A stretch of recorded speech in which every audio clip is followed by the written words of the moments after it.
Welcome to the Holistic Solution. They call me Ferdinand, the bringer of balance, leader of many disciplines, and one of your hosts of the Holistic Solution.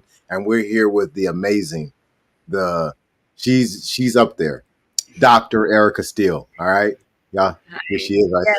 Hello. How are you? How is everybody doing? I'm so excited. It's good. How are Today you we're going today? to be talking about. Oh, I'm doing great. I'm doing great. How are you doing, Dr. Steele? I'm doing good. We can go round and round and round. Today, what are we talking about? Today we're going to be touching on meal planning. Now, as y'all already know, we've been talking about meal planning. We were talking about it on Tuesday, but today is the day for y'all to come into the studio. If you'd like to come and ask Dr. Steele some questions, you'd like to ask Ferdinand some questions, come on in. I'm about to put the link to the studio in the comments. Hit the comments. Come on in, and we're going to be talking about meal planning and some of the things that we can do to achieve whole health and still be able to live our lives on the way we'd like to live it without spending so much time focusing on nutrition, because in today's world it's almost impossible for most people to put that strong focus on nutrition. We got so many things that we got to do and everything's moving faster than it ever has before. Yeah, exactly. And we talked briefly about that. It's a 3-step process: pick, plan, prepare. We're going to talk a little bit more about that today. So hopefully everybody's gone through their kitchen, right, wherever that is, and you've organized. Remember, we talked about proteins, fats, and carbs, right? And so your assignment, if you remember, was to go and really organize everything, because a lot of times people want to jump into the meal planning part rather than the preparation part. And the preparation part is equally, if not even more, as important as the actual planning part. Absolutely. We talked Tuesday about fats, carbohydrates, proteins, right? So I think we started with proteins, and then we Yeah. went into carbohydrates. We touched on fats, and Yep. I think you were saying that that was the way that it would be wise Yeah. to So I like, properly yeah. prepare. Totally. So I like to approach it where we start with proteins first, right? So you get your protein number. Usually, average adult is going to be around 70 to 100 grams of protein. And remember, you can get your protein from any source. So even plant-based sources like legumes, naturally, lentils, things like that. And then you want to focus on your fat, right? So instead of your carbs, you want to focus on your fat. And the reason for that is most people, when they start tracking their food and building that awareness, they're actually eating way too little protein and way too much fat. And so you're not aware of it unless you actually test for it. And we're talking all fat. So it can be healthy fat, unhealthy fat. Fat is fat. It's not always like that naturally. But in this case, what we're really focusing on is how you're going to optimally burn, how you're going to break down. Then we focus on your calories, and then actually your carbs normally will balance themselves out if you do it in that order. That's powerful. One of the things that I try to do, and it's very difficult, so I don't succeed at it very often, but I try to picture that the size of my fist. Yes. Can you touch it? Can you touch on that, on what that's all about and why it would be beneficial for people to operate that way?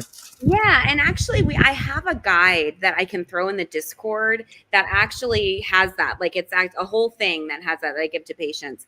And so yeah, you can use your different hand for measurements. I think like your thumb is supposed to be like a tablespoon, and I think your like the tip of your finger is a teaspoon, and then your fist, that's supposed to be 4 ounces. Typically an adult is going to do either like a woman's going to do about 4 ounce protein if they do chicken breast or they do white fish, and then for a man usually about 6 ounces. So that's kind of where that came from too. So when you're building your meal, again, we start with protein even with your individual meal, right?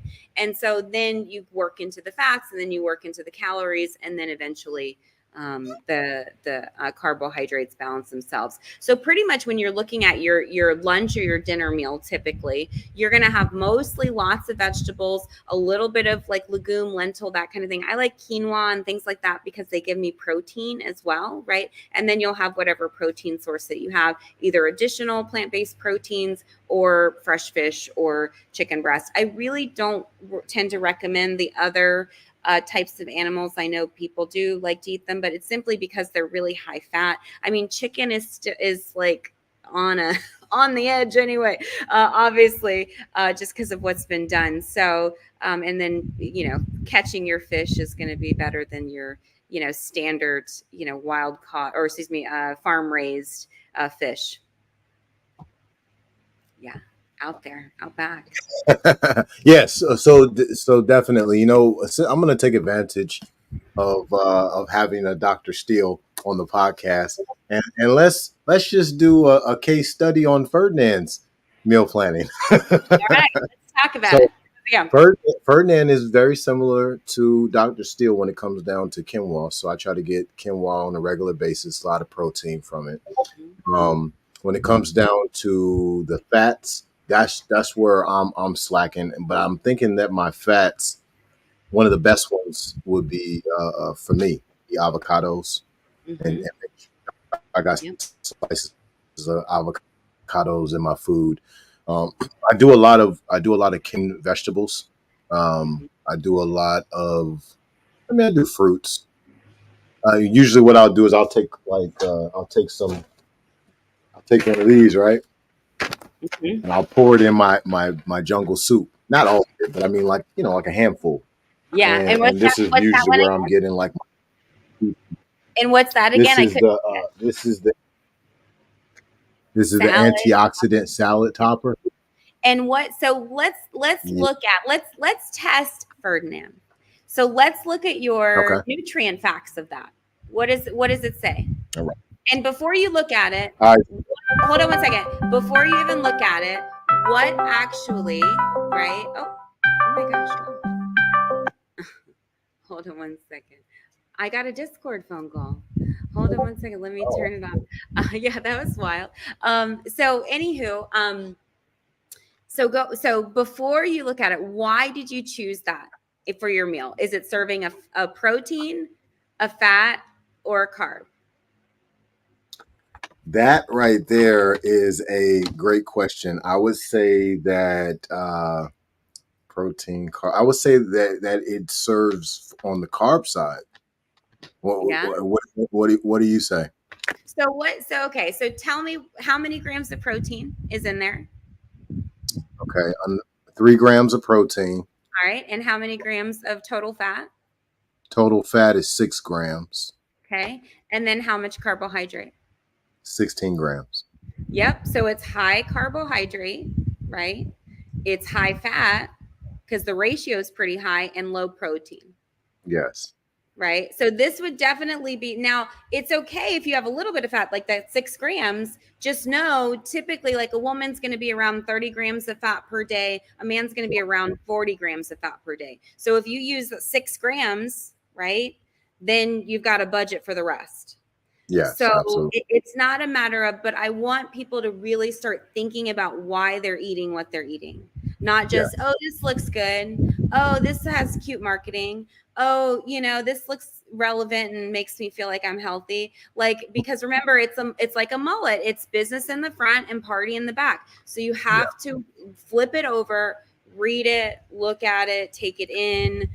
They have great apps now that can scan, like, literally in real time, and you can look up what's actually in it. But just understanding those 3 metrics, you see how we pulled those out, right? So it's the awareness, right? And even as educated as you are, right, it's the awareness of the basics, your proteins, fats, Yeah. and carbs, and how they configure when you're eating individual meals, right? And individual things, because that's a part of the planning, right?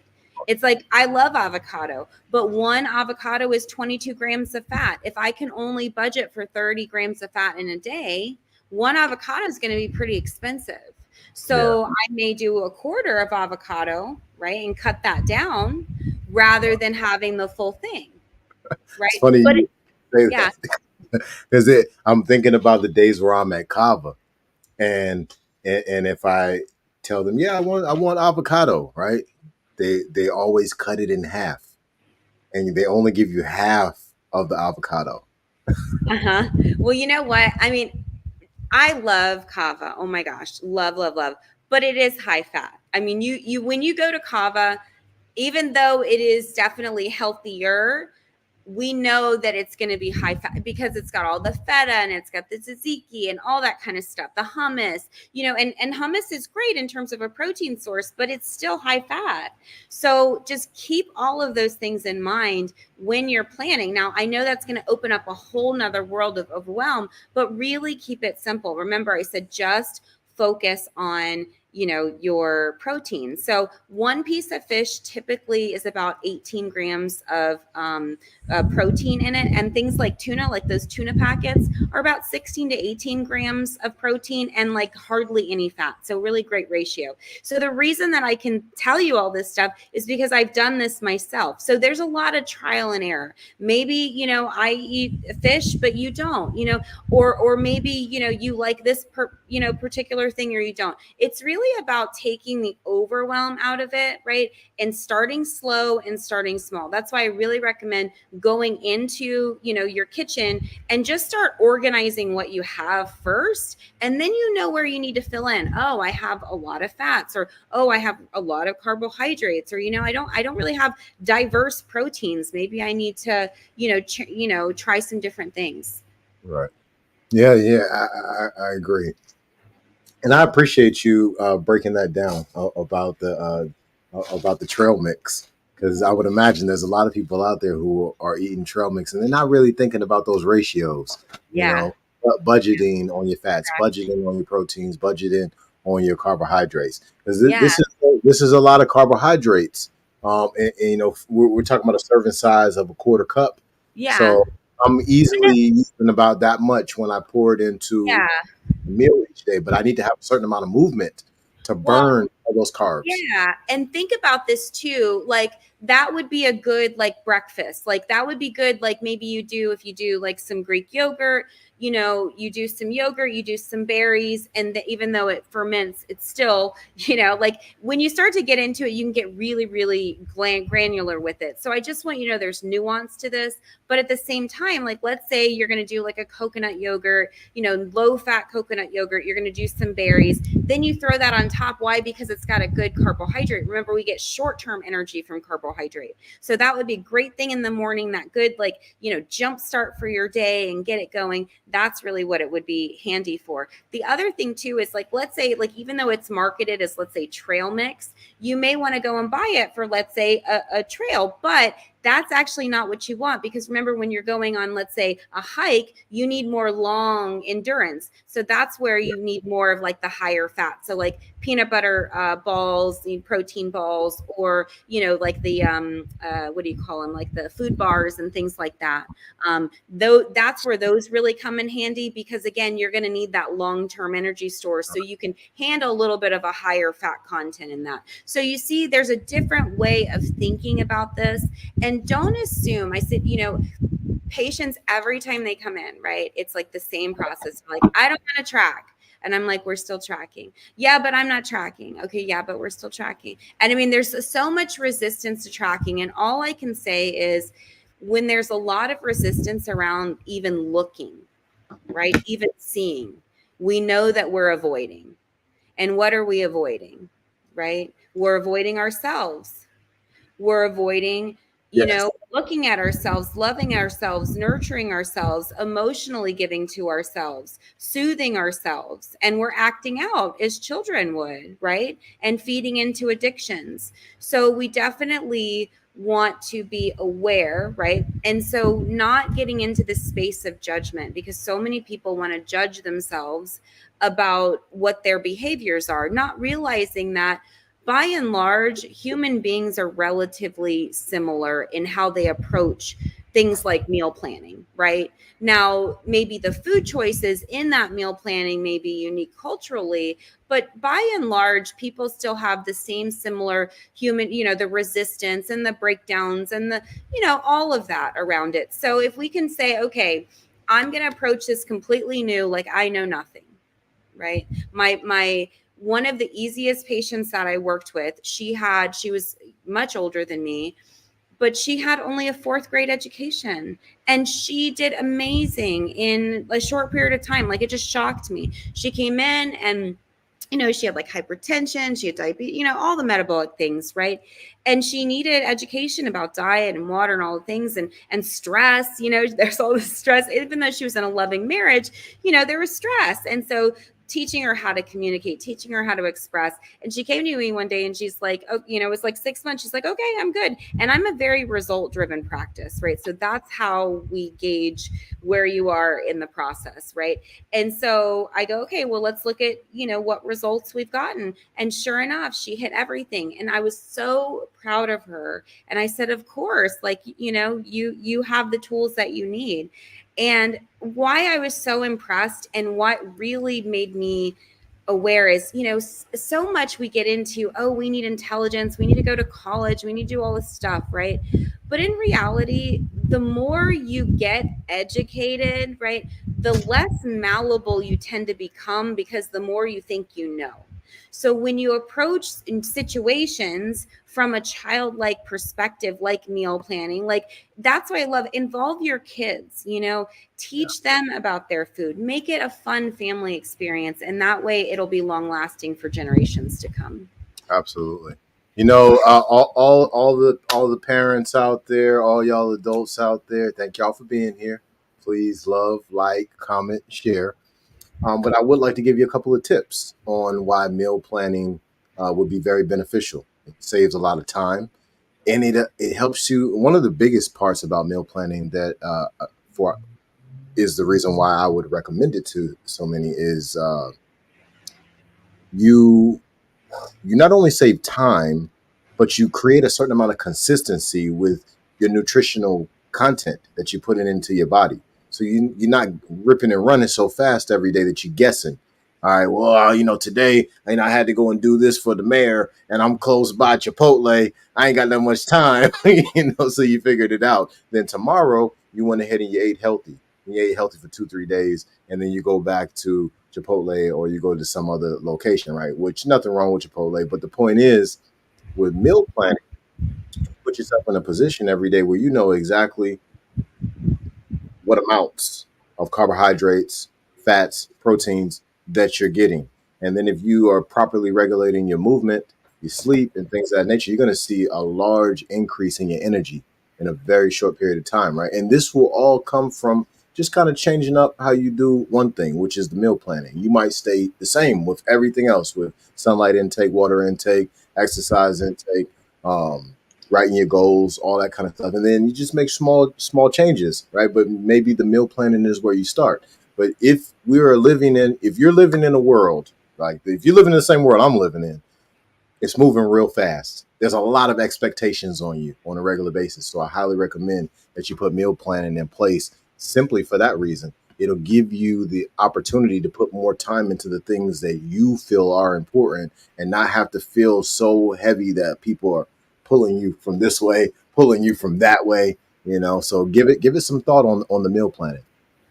Yeah, and I'd also like to say too, I have a macronutrient calendar. I'll make sure that I post a calculator. Excuse me. I'll post it on a blog post. And so, there's just a metric, right? You just go in, you put in your weight, you put in your desires, you put in, your activity level, all of that, your height, weight, your body biometrics, right? So that's your height, your weight, right? If you want to do your waist measurement, even better. But you put your activity level, and then it will calculate how many calories that you actually need, right? And so then once you have the adequate amounts of calories, it'll break it down into your macros, and then you just take it from there in the proteins, right? And so I like what you said in terms of always being ripping and running. So we can only eat, what not eat, excuse me, we can only really process. We talk about bioavailability of food, right? If you're in a fight or flight state, you're running here, running there, your nervous system is not getting the signal that it needs to relax, right? And so you want to be able to eat in a rest and digest environment. And so again, it's pushing away from the cubicle, it's getting out of the building, it is taking a walk maybe before or after you eat. It's really making that time and prioritizing yourself and prioritizing your eating. Absolutely. I agree. I didn't start meal planning I mean, it took a lot of years. I think the first time I even really heard about meal planning was when I moved to Baton Rouge, and my dad, he comes over and he's like, "Hey, let me show you how to make 15 bean soup." Right? I'm almost 30 years old, and my dad's teaching me how to meal prep, meal plan. Yeah. But it was valuable. It was super valuable because those days where the money was a little funny back then, bills got paid, but if you tried Yeah. to eat out more than 2 days in a 30-day period, you might not have gas to put in the car. So the meal planning days really really helped. So everybody, all y'all parents out there, all of y'all bachelorettes out there, understand that meal planning is definitely really good for your health, but also understand that it's good for your pockets. It's Oh good my for your gosh. time. I know. If you sat there and actually totaled up for a month, I mean, because again, I was, single woman, professional, working, 16 hours, 12 hours, 18 hours, right? And if I got into a pattern of not preparing, right, then I'm at the mercy of whoever's available. And even the healthiest of healthy, right? And I would, get creative and like, go to, have like bonefish grill, like pretty much grill a whole bunch of fish and a whole bunch of veggies and all that kind of stuff and do it like a catering platter. So I would get kind of creative with it, but still nothing beats preparing your food yourself. So you know where to source it, you know where it is. And also too, it's so much easier, using tools like a crock pot, for instance, because you just throw things in there. It's super easy and it doesn't take a lot of time. So I know for me, it's always like, oh, it's so much easier if I just pick up a phone and I mean, now I can't, but back when I was in the States, it was like, oh, I'm just gonna right. But and I thinking, oh, if I just went up to a refrigerator and took veggies and took some protein out and threw it in a crock pot with some water, right, and sprinkled, a little bit of seasoning and let it sit overnight. And that's the other thing is that fitting it into your life. So I would often obviously make sure you're safe and all that, but I would cook it either overnight or all during the day. That way it would be done by whenever I would need it. So if I'm coming home, boom, it's already done. Now I've got a dinner and then I'm going to have leftovers again for lunch and maybe dinner the next day. And then I'm already thinking in my head, I need to be prepared with new ingredients for the next batch. And if you Google, high protein, low fat crock pot meals, they have tons of amazing stuff. And there's some great creative people I've seen even on YouTube. Like they'll do like with the I'm not that domestic, but they'll get into like the gallon bags and they'll label them. They can do, like, I don't know, 100 years worth of crock pot meals or something. I think the way to go is definitely crock pot. Make no mistake about it. I'll put my hand high up in the air. That's how I've been going for a really long time. But I do want to put something up on the screen for all of our viewers out there. This is, let's say this is close to around the average of what a person might be spending each time they go to their choice restaurant for breakfast, Oh, lunch, or dinner. So let's say people in New York and in other big cities, they're doing a lot of eating out, right? And that's how they roll. So how much money are you really spending? So let's just say that on the low end, you're spending $75 a day to eat. That's mhm. just for one person. This is not for a whole family. It's just for one person. All right, now look, now check this out, y'all.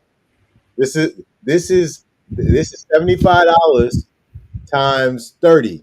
Okay, this is more than most people's Oh, rent or their mortgage, and they haven't even bought groceries yet.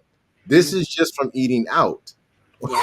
yeah, We've got to right, be very aware, like the meal planning that Dr. Steele is encouraging and I'm encouraging. I'm telling yeah, you right now, it will save you so much money. And by the end of the year, you'll be sitting back like, man, I've always been wanting to go to the Maldives Islands, and I just happen to have the money now. right, exactly. And the other thing I say is like, even so, there is something to be said about if you're under a lot of stress externally.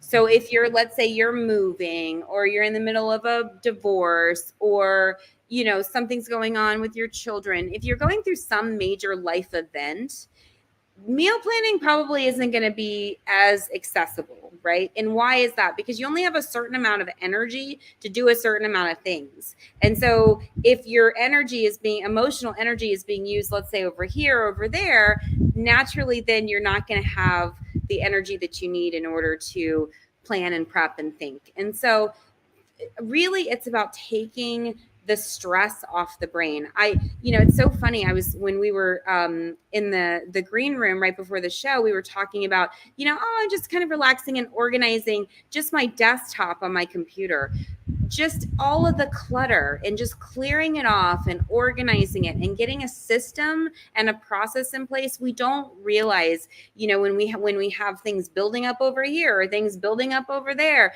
all of these piles are taking up space in our brain that we could otherwise be using to prep and plan our meals. So definitely clean up some things if it becomes difficult.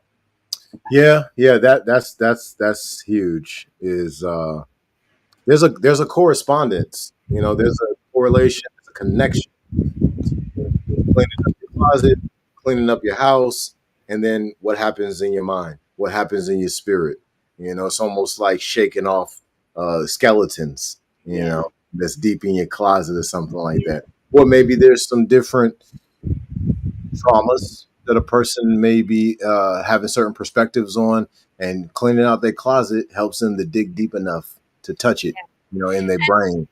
And remember, in feng shui, actually your home as well as your car represents yourself.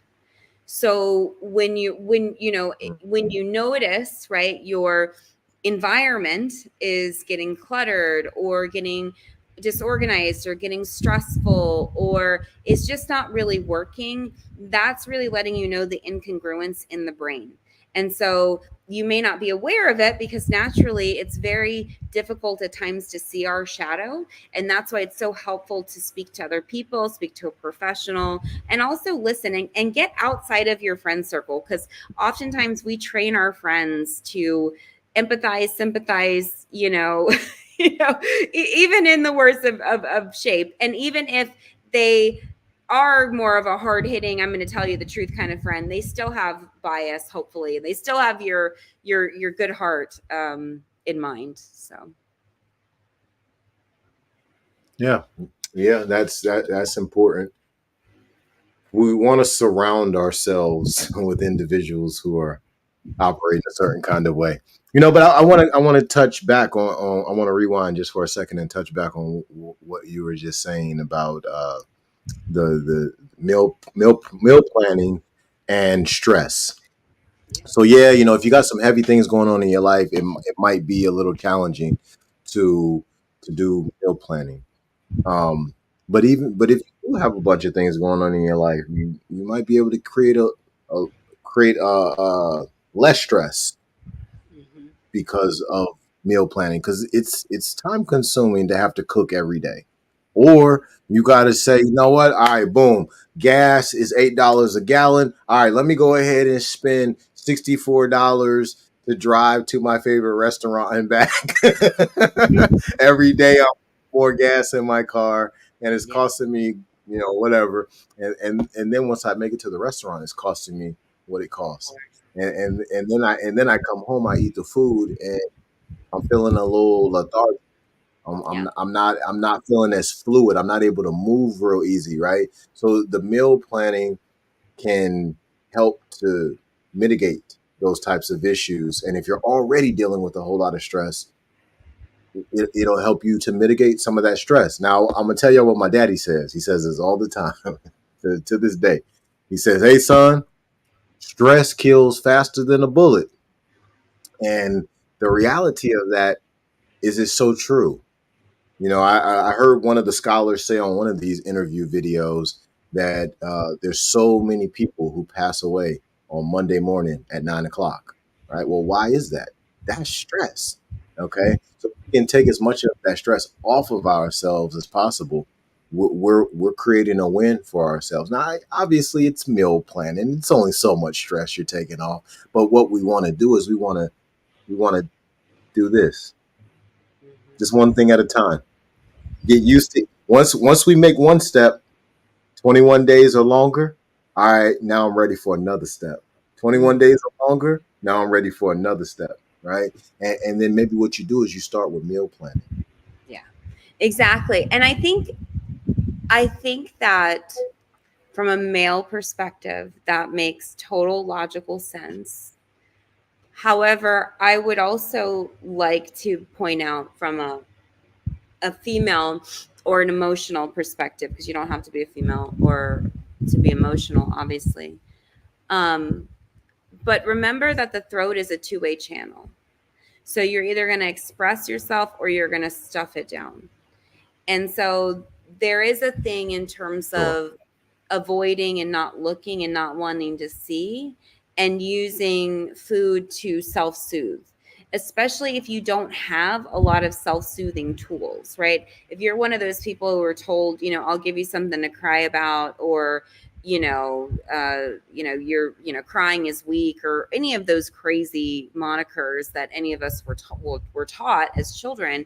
The thing is that we've been shell shocked into believing that our emotions are not healthy and not good. And so we then in turn internalize them out of deep shame. And then, of course, we go to food because food doesn't judge us, food doesn't talk back, food is on some level can be comforting, but also highly addictive, and unfortunately very socially acceptable to be highly addictive, which is even more problematic. Yeah, it's out of control how crazy it is.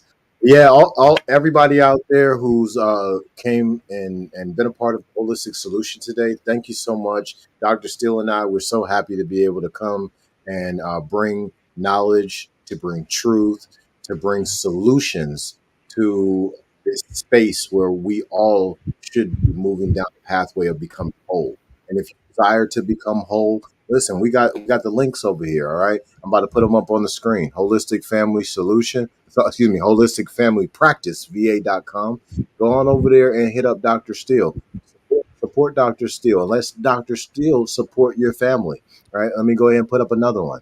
drsteele.com. All right. Listen, y'all go hit these websites. Go on up there, and even if you don't need nothing from her, just go to communication section, the contact section, and be like, "Hey, Dr. Steele, you're awesome." Right? Send her a message like that. Right? Give her some strength, because understand that this journey that individuals like Dr. Steele is on, and then journeys like I just started my journey in holistic health.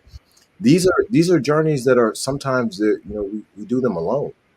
In a lot of the space. I mean, there may be some areas you go to school and you be able to be next to this or that person who's learning the same thing. But once you really start getting out here doing this is a spiritual walk, even though it's a physical walk. It's hard. There's a lot of days where there's a lot weighing on individuals who are in this space. So y'all go and give Dr. Steele some love and help her understand that she's necessary, and that we need more individuals like her out here so she can help make some more Dr. Steeles. Yeah. I think what you're speaking to truly is about when you're on this path, right, of holistic health. Oftentimes, you may be in a family system that doesn't believe in it, doesn't acknowledge it, doesn't accept it for whatever reason.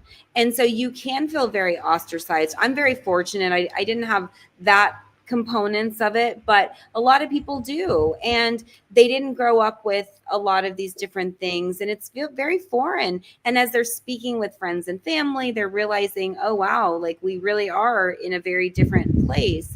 And so our society, unfortunately, it's all been co-opted and brainwashed into believing that westernized, colonized medicine is the only way. And there's many, many reasons for that I talk about on the Decolonize Your Healthcare show that I do. It's really important to, no matter what the naysayers are. Like, I remember in the beginning being told that I was crazy to build a practice like I was, or that my hair was never going to work in Virginia, or I mean, some of the most ridiculous, like the ridiculous things that I've been told over the course of my career. And so I've always known, right, who I am, and I've always known what I'm up to. It's just like waiting for the world to catch up. That's really more so what it's been. So, hello, sleepy. It's a lot of people out here who they don't know themselves, so almost everything about their decision making is existential. Yeah. And then they try to, without them even really knowing it, in my opinion, in my opinion, they push those existential beliefs onto other people, right? Because at the end of the day, for you to be a competent holistic health practitioner, that has nothing to do with your hair. That has very little to do with how you dress. That Yeah. has very little to do with any of those things. It's about who you are at the core, Yeah. what your desires are at the core. And because and this is my opinion, because they don't know themselves very well, they're worried about things that aren't really going to stand in the way of you being one of the most competent naturopathic and holistic health doctors that's ever existed. And they have the same capabilities in their specific disciplines, but they more than Right. likely are not going to touch them because they're so worried about their haircut and if their Yeah. tie looks good that day. Yes. And I think too, when we as Black people have been othered so much and shamed so much for, I mean, you look at the original, being called barbarians, and we have to, get these, fill in the blank. And so there is a long history of that, and so in the modern day world, it's showing up in so many different other ways, right? And so I've had many times in my career, believe it or not, even in branding and in television and various different projects, where they were even like, oh, you should cut your hair, right? And I was like, no. Like, that ain't the thing, and even all the peer pressure, right? But me knowing that, you know that is a powerful place of myself, and a place that I just nurture and continue to allow to unfold, right? And it has deep significant meaning. I mean, when I first dreaded my hair is when I went to school. So as long as my hair is literally as long as I've been professionally in this field. So there's deep significance to why we do certain things, right? In holistic medicine, it's not just a surface level experience. And so remember, as you're going deeper within self and you're discarding, you're unfolding, you're letting go, naturally people, places, situations, circumstances, and events are going to shift as a response to you shifting. Because really, those people didn't serve me. But again, that kind heart, right? I would have tried to please them had I would have not known myself, right? Like, my hair was like, even when I was suffering from severe anti-blackness, my hair was still a no thing, like a no. I let one person cut my hair when I was really, really young and cried, and never again. So, I think it's important that when we have these experiences, we adapt, and we also don't betray ourselves in the process. Absolutely. You may not know where like, I didn't know where I was going to go, right? Like, I didn't on some level, yeah, I wanted to be a doctor, but how I got here and the journey that it's taken, and all the, I never in a million years would have wanted any of that, or would have. I mean, of course I'm grateful for it, but you know what I mean? Like, it's not an easy path. Goodness gracious. I know exactly what you mean. I don't talk to this brother anymore, but a certain brother whose first name starts with K and last name is L. He was telling he was telling me years ago. He's like, Yeah. listen, man, she's a little tired, man. That she's dealing with so much, and I was able to put it together over some time because I didn't know exactly all the details and everything. But yeah, walking this path, it's hard, it's heavy. Whether you come through the traditional path, let's say the current traditional path of academia, or you come through it learning from a bush doctor, or something, or just learn, or just reading books yourself. No matter which way you go, this is a lonely path that people take. It's the right path, but we got so many people living by something that isn't effective and efficient, Right. living a life that isn't effective and efficient, and they're comfortable in it. That Yeah. when you step forward with a real solution, well, they're interested in the solutions where, hey, doc, hey, I got this problem, doc. And doc's like, oh, no problem, man. Go down to the pharmacy. I already put the script in. All right, take two of those every day, and you're gonna be fine, right? Well, Right. holistic health doesn't really work that way. I mean, don't get me wrong. I'm pretty good, so I can do a lot. But you know, I will tell people. I'll say, look, this is just a patch job. I just want you to know I'm just patching this right now. This is literally just symptom management. I don't and if they keep coming back for the symptom management, I cut them off. Because I don't want to get into this highly reactive, urgent care. I'm not an urgent care doctor. Like, urgent care doctors is their role is to stabilize you, right? As quickly as possible, but they're going to miss a lot of stuff because they're going for the priority. They're going for what's going to take you out of here to make sure you're stable, and then push you out to primary to go figure it out. And so, I think it's really important to understand that, it takes a community, it takes a village, it takes time. And I know for me in different parts, it was very lonely, but there was always at least somebody or something around to kind of help me in the process. Um, and so, I mean, it's definitely not for everybody, for sure. If you you're like, oh, I want it, maybe in 20, 30 years when it's all like the rage. But I mean, we're still in no man's land of, we still haven't even conquered legislation and all that kind of stuff. So anywho, we've got a ways to go. Oh, you know what? Thank you for bringing that up. You're so correct. Before we conclude, right, and this, let's say that this is our last point. All y'all out there in the audience, right? We're gonna hammer this home every week. Dr. Steele is in Washington putting in work. All right, Dr. Steele, tell us a little bit more Yeah. about the So legislation there, put in so place. there is a piece of legislation, HR 40. It is the reparations bill for African Americans. It's to study, the impact of slavery, etc. And so, naturally things happened in California that weren't so great. But I really believe that holistic medicine is poised to have a very unique opportunity in healing people post slavery. Because remember, Dr. Joy had talked about, there was nothing. We didn't have any mental health support. They didn't come in and they were like, oh, you were enslaved and in bondage just yesterday, and now here, let's rehabilitate you back. Very, very traumatic. And so we're still living in the effects of that.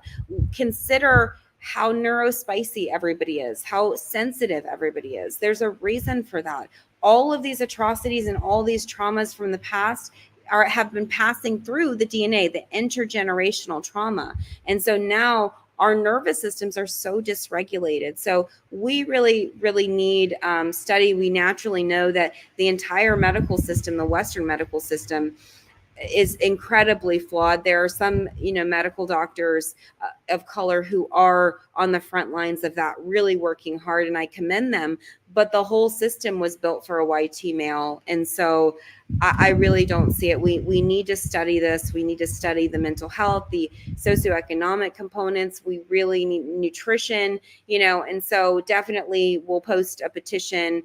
We need to get numbers, and we'll talk more about it. But definitely we need help in the Black community. It's not about a handout. It's about a reality that exists, that we mentally, emotionally, spiritually, not to mention the fact that many of us are restricted from healthy food sources, which is our original birthright. We can't eat a lot of the synthetic stuff that, maybe some other cultures indulge in. So Yeah, that's a straight up fact. Listen, everybody out there, hear me well, okay? We have got to move in the Bantu. We've got to move in unity, right? And one of the ways that we can move in unity is by supporting Dr. Steele and studying HR 40. I'm about to hit my Googles right after this. I'm gonna be right up in Google HR 40 and it up, You right? know what I say, Ferdinand? You know what is so crazy about this bill? So it's stalled in Congress, and the patrons of the bill, they're all white tea people. So of course there's no like, I mean, I'm sure they're good people and they, care, but like, why aren't our black legislators, why aren't they out front and center going, our people need help? Like, I'm very disappointed in our black legislators, and why they're not sounding the alarm, right? And why they're going on full stages talking about racist, America's not a racist country. Like, it's insane. Yeah, Like, it is. It's the same exact problem that Sabi, Dr. Sabi talked about when in a bunch of his interviews concerning melanated leaders around the world, but especially in America, who weren't properly supporting helping the people have at least have freedom from disease. yeah, And it's the same type of energy today. Well, why? Because the mentality is focused on money. These A yeah. bunch of these individuals have an insatiable desire for money or for power or for both. But it's And also, really quick, it's also rooted in anti-blackness and a belief that their proximity to whiteness is going to further them, right? But what do we do with tokens? You spend them. So, yeah. So, yeah, right. Like, so, and don't get it twisted, right? Everybody has a price, but that price cannot be greater than you and your humanity. And so I think that we need to really put a very hot lens on our black legislators and put some pressure on them, especially if they are not backing this, if they are not speaking to this. And at that point, we've got to get people out of office, right? Congress, like, and Kamala Harris is in support of this study bill, right? So we know that. But it does us no good if we have an ineffectual Congress. So I know Ohio really needs a lot of support. I know Texas needs a lot of support. Florida, naturally, it's going to be a really close race. And so, again, black people, we have civil rights. We do not have human rights. So, there is a cross section between F around and find out. So let's see, y'all mess around thinking you're going to get a $5 bill, end up back at Jim Crow. So I'll just leave it there. and and with the devaluing of this money that's going to happen, like you just said. But yes, everybody out there, we're going to go ahead and close it down. It's been a great episode 2.2 on Yeah. meal planning for the holistic solution with Dr. Steele and Ferdinand. Listen, hit your Googles, study HR 40, We'll right? have links and all kinds of stuff. We're just totally winging it. We thank you guys so much for coming and being along with the journey. I'm sure, in just a few short episodes, it'll get all worked out and organized, and we'll actually look like some decent professionals here. But yes, get into your Googles, HR 40. Listen, we got to stand together. All right. That's what this is really about. That's what the holistic solution is about. This is about rebuilding the Bantu, taking the divine feminine and the divine masculine and creating the whole so that we can have the perspective of the great academics and we can have the perspective of the individuals who are coming from the Bush perspective, right? This is the beauty of the holistic solution. And for it to work properly, we need support from you. So y'all be blessed and continue exposing your gift.